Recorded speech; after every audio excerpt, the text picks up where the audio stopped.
Hello അസ്സലാമലൈക്കും, welcome back to Tasty Queens. അപ്പോൾ എന്താണെന്ന് മനസ്സിലായോ? ഗുലാബ് ജാമുൻ ഒന്നല്ല, തേൻ നെല്ലിക്ക. അത് ഇപ്പോൾ എങ്ങനെ എളുപ്പത്തിൽ വീട്ടിലുണ്ടാക്കാൻ പറ്റും, ഒറ്റ ദിവസം കൊണ്ട് നമുക്ക് തേൻ നെല്ലിക്ക എങ്ങനെ ഉണ്ടാക്കാമെന്ന് നോക്കാം. അപ്പോൾ നല്ല മൂത്ത നെല്ലിക്ക എടുക്കണം, ലൈറ്റ് കളറായിട്ട്. എനിക്കിതിൽ ഫുള്ള് ഇങ്ങനെ ക്ലിയർ ആയിട്ടുള്ളൊന്നും കിട്ടിയില്ല, കുറച്ച് കുത്തൊക്കെ ഉണ്ട്. ആ മേൽഭാഗം കുഴിഞ്ഞ നെല്ലിക്കയാണ് എടുക്കേണ്ടത്. അപ്പോൾ ഒരു ഫോർക്ക് വെച്ചിട്ട് ഇങ്ങനെ എല്ലായിടത്തും ഇങ്ങനെ ഹോളിട്ട് കൊടുക്കണം. അപ്പോൾ എല്ലാ നെല്ലിക്കയ്ക്കും ഇതുപോലെ ഹോളിട്ട് കൊടുക്കണം. ഇനി ലൈറ്റ് കളറുള്ള നെല്ലിക്കയാണ് കൂടുതൽ ടേസ്റ്റ്. ഞാൻ അങ്ങനത്താണ് എടുത്തത്. വീഡിയോയിൽ കാണുമ്പോൾ അങ്ങനെ ക്ലിയർ ആയിട്ട് മനസ്സിലാവണില്ല. ലൈറ്റ് കളറായിട്ടുള്ള നെല്ലിക്കയ്ക്കാണ് ടേസ്റ്റ്, അല്ലെങ്കിൽ കയ്പ്പ് രസം വരും. അപ്പോൾ ഇതേപോലെ ഒരു ഫോർക്ക് വെച്ച് എല്ലാതും ഇങ്ങനെ കുത്തി കൊടുക്കാം. കണ്ടോ? ഇങ്ങനെ ഹോൾസ് ഇട്ട് എല്ലാത്തിലും ഇങ്ങനെ നന്നായിട്ട് ഹോൾസ് വീഴണം. ഇനി ഈ നെല്ലിക്ക നമുക്ക് 2 മിനിറ്റ് ആവി കയറ്റാൻ വെക്കാം. 2 മിനിറ്റ് മാത്രം മതി കേട്ടോ. അതിൽ കൂടുതൽ വെച്ച് കഴിഞ്ഞാൽ നെല്ലിക്ക അതിങ്ങനെ വിണ്ട് വരും. അപ്പോൾ 2 മിനിറ്റ് മാത്രം ആവി കയറ്റാം. കണ്ടോ? ഒരു ഇഡ്ഡലി ചെമ്പി വെച്ചിട്ടാണ് ഞാൻ ആവി കയറ്റണത്. നല്ല വലിയ നെല്ലിക്ക ആണെങ്കിൽ നന്നാവും, കുറച്ചും കൂടി നല്ല ടേസ്റ്റൊക്കെ ഉണ്ടാവും കേട്ടോ. അങ്ങനെ സെലക്ട് ചെയ്യേണ്ടതാണ് ഏറ്റവും നല്ലത്. 2 മിനിറ്റ് കഴിഞ്ഞ് അതൊരു പാത്രത്തിലേക്ക് മാറ്റാം. എന്നിട്ട് തീരെ വെള്ളമില്ലാത്ത പോലെ ഒരു ടിഷ്യൂ ഒരു തുണി വെച്ചിട്ട് നന്നായിട്ട് തുടച്ചെടുക്കണം. തീരെ വെള്ളം ഉണ്ടാവാൻ പാടില്ല. അപ്പോൾ ഞാൻ ഒരു ടിഷ്യൂ വെച്ചിട്ടാണ്, ഒരു കിച്ചൺ ടവൽ വെച്ചിട്ടാണ് തുടച്ചെടുക്കുന്നത്.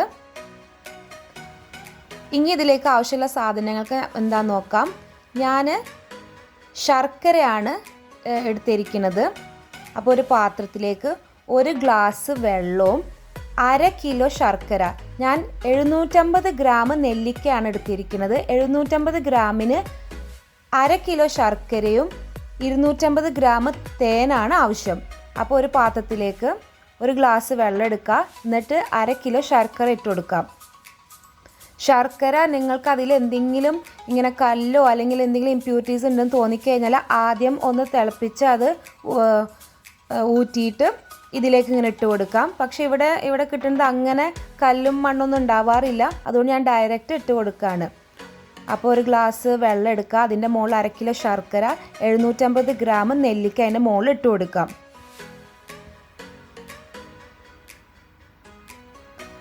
എന്നിട്ട് നന്നായിട്ട് ഇങ്ങനെ ഫ്ലെയിം ഓൺ ചെയ്ത് വെക്കാം. ഇനി ഇതിലേക്ക് കുറച്ച് സ്പൈസസ് ഇട്ട് കൊടുക്കുക. കുറച്ച് പട്ട, ഏലക്ക, കരയാമ്പൂ. ഇത് ഞാൻ ചതച്ചിട്ടാണ് ഇതിലേക്ക് ഇട്ട് കൊടുക്കുന്നത്. നിങ്ങൾക്ക് പൊടിച്ചിട്ട് കൊടുക്കാം, അല്ലെങ്കിൽ ചതച്ചിട്ട് കൊടുക്കാം. ഞാൻ ചതച്ചിട്ടാണ് ഇട്ട് കൊടുക്കുന്നത്.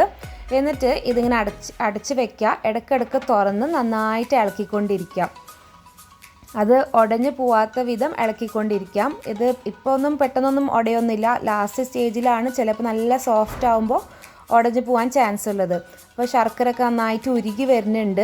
ഇത് ഏകദേശം ഒരു അരമണിക്കൂറോളമുള്ള പ്രോസസ്സാണ്. അപ്പോൾ ഇടയ്ക്കിടയ്ക്ക് ഈ ഫ്ലെയിം ഒരു മീഡിയം ആക്കിയിട്ടിട്ട് മൂടി വെച്ചിട്ട് ഇങ്ങനെ തിളപ്പിച്ചുകൊണ്ടിരിക്കാം. ഒരു അരമണിക്കൂറുണ്ട് കേട്ടോ. ഇത് കണ്ടോ? നെല്ലിക്കയിൽ ആ ഓട്ടയിലൊക്കെ ഇങ്ങനെ ശർക്കര നീര് കയറും. അങ്ങനെയാണിത് സോഫ്റ്റായിട്ട് ഉണ്ടാവുക. ഒരു ദിവസം കൊണ്ടാണ് നമുക്ക് ആ തേൻ നെല്ലിക്ക ഉണ്ടാക്കുന്നത്. അങ്ങനെ ഇത് ഇടയ്ക്കിടയ്ക്ക് ഇങ്ങനെ ഇളക്കിക്കൊണ്ടിരിക്കണം. അപ്പോൾ കുറച്ച് നെല്ലിക്കേൻ്റെ ഒക്കെ കളറൊക്കെ ഇങ്ങനെ മാറി വരുന്നുണ്ട്. ആ ഒരു ബ്രൗൺ ഷെയ്ഡ് വരുന്നുണ്ട് ശർക്കരേൻ്റെ. ഇത് ശരിക്കും പഞ്ചസാര വെച്ചിട്ടും ഉണ്ടാക്കുക, പക്ഷെ ഇത് ഹെൽത്തി ആയിട്ട് ശർക്കരയും തേനും വെച്ചിട്ടാണ് ഉണ്ടാക്കുന്നത്. നമ്മൾ ഈ കടയിലൊക്കെ ഇങ്ങനെ കിട്ടാറില്ല തേൻ നെല്ലിക്ക എന്ന് പറഞ്ഞിട്ട്. നമ്മൾ വെറും തേനിൽ ഇട്ട് കഴിഞ്ഞ് കഴിഞ്ഞാൽ ആ കൺസിസ്റ്റൻസി കിട്ടൂല. അത് ഉണ്ടാക്കി നോക്കിയിട്ടുണ്ട്, അത് ശരിയായിട്ടില്ല. അപ്പോൾ ശർക്കരയും തേനും വെച്ചാവുമ്പോൾ കറക്റ്റ് ആവുന്നുണ്ട്. അപ്പോൾ ശർക്കര പാനി ഇങ്ങനെ നൂല് പരിവാകുമ്പോൾ നമുക്ക് ഓഫ് ചെയ്യാം. നല്ല കട്ടിയാവും, കണ്ടോ? കുറച്ചിങ്ങനെ കട്ടിയാവുമ്പോൾ അത് ഓഫ് ചെയ്യുക. അത് തണുക്കാൻ വെക്കണം. തണുത്ത് കഴിഞ്ഞിട്ട് നമുക്കിതിലേക്ക് 250 ഗ്രാം തേൻ ഒഴിച്ചു കൊടുക്കണം. നമ്മൾ ചൂടാറിയതിന് ശേഷമാണല്ലോ ഹണി ഒഴിക്കുന്നത്. അപ്പോൾ ഈ ഹണി ഒഴിച്ചതിന് ശേഷം നല്ല ഡ്രൈ ആയ ഒരു ബോട്ടിലിൽ ഇതിട്ട് വെക്കാം. അപ്പോൾ കേടാവാതെ കുറേ നാൾ നിൽക്കും. കാരണം തീരെ വെള്ളമില്ലാതെയാണല്ലോ, വെള്ളമൊക്കെ പോയിട്ടാണ്. അപ്പോൾ നമ്മൾ അടിപൊളി തേനെല്ലിക്ക, നല്ല ഹെൽത്തിയും ടേസ്റ്റി ആയിട്ടുള്ള തേനെല്ലിക്കയാണ്. അപ്പോൾ ഇതെങ്ങനെയാണ് നമുക്ക് പൊട്ടിച്ച് നോക്കാം. കണ്ടോ, ഇന്ന് ഉണ്ടാക്കിയതാണ്. തേൻ മിഠായി പോലെ തന്നെ ഉണ്ട്. ഹെൽത്തിയും വൈറ്റമിൻ സി റിച്ച് ആണിത്.